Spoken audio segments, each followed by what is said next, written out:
जहरीली नागिन पार्ट 10 अज़ फ़ारूक।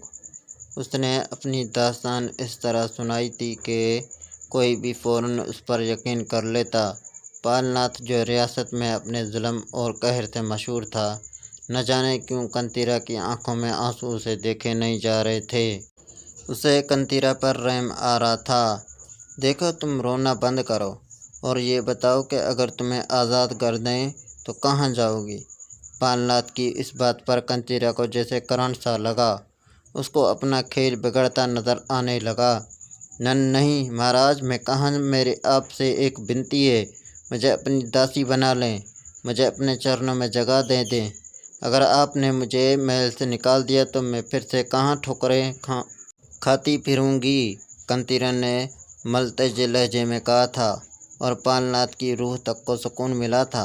वो तो यही चाहता था। अगर वो चाहता तो कंतीरा के साथ ज़बरदस्ती कर सकता था, मगर न जाने क्यों उसे कंतीरा पर प्यार आ गया था।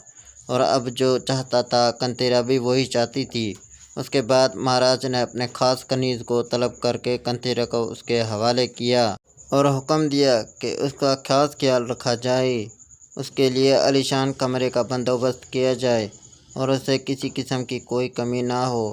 कंतीरा तो खुशी से फूले न समा रही थी। उसने अपने हुस्न के जादू से पालनाथ को अपने जाल में फंसा लिया था। कंतीरा गुस्ल कर रही थी और काफ़ी खुश थी। उसने मुस्कुरा कर आराम से सुकून से गुस्ल किया और बाहर आ गई। जहाँ कनीज़ें उसकी मुंतज़र थी, वो उसी कमरा खास में संवारने के लिए ले गईं। पहले उसे नहायत ही उम्दा लिबास पहनाया गया, फिर शाही जूते पहनाए गए, होंठों पर लाली, और जब सब्ज़ आँखों पर काली डोरियाँ खींची गईं तो उसका हुस्न, जो पहले से क़यामत था, अब और निखर आया था। तमाम कनीज़ें कंतीरा को हसरत भरी निगाहों से देख रही थी। उसके बाद कनीज़ें कंतीरा को उसके कमरे में ले गईं। तमाम कनीज़ें हैरान थीं कि जो राजा रोज़ रात को एक लड़की को नोच कर उसे फेंक देता था, आज वो इतना रहमदिल कैसे हो सकता है।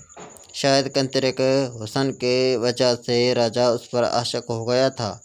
कंतीरा सबकी निगाहें अपने ऊपर महसूस कर रही थी। कनीज़ें आराम से उसको उसके कमरे में ले आईं। इतना बड़ा और कुशीदा कमरा देखकर कंतीरा को यकीन नहीं आ रहा था। फिर सब कनीज़ें बाहर चली गईं, मगर एक कनीज़ रुक गई, जो पालनाथ की खास कनीज़ थी। देखिए, आपको किसी भी चीज़ की ज़रूरत हो तो हमें तलब कर लीजिएगा, उसने झुककर कहा।